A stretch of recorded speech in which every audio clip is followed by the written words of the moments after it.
Hello friends, আজ বানাচ্ছি কই তেল।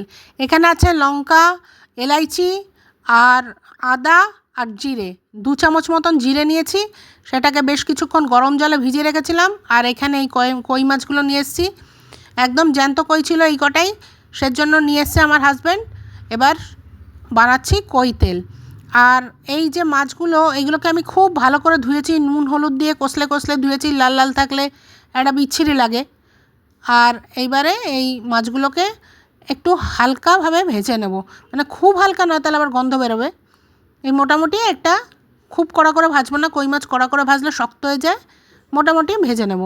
আর এই যে এবার ঝোলটা তৈরি করছি, এখানে যেই মশলাগুলো তৈরি করেছিলাম তারই একটু বেশি করে তেল দিয়েছি। তেলকুইতে একটু তেলটা বেশিই লাগে,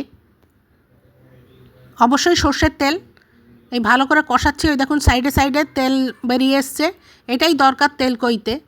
আর আমি যার কাছ দিয়ে শিখেছিলাম তিনি বাঙাল, আমার ননদ, অতএব আমি তেল কই, তিনি পেঁয়াজ ইউজ করেননি, আমিও করছি না।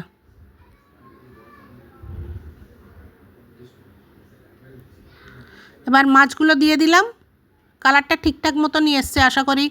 আর এই তৈরি হয়ে গেছে পুরো তেল কইটা।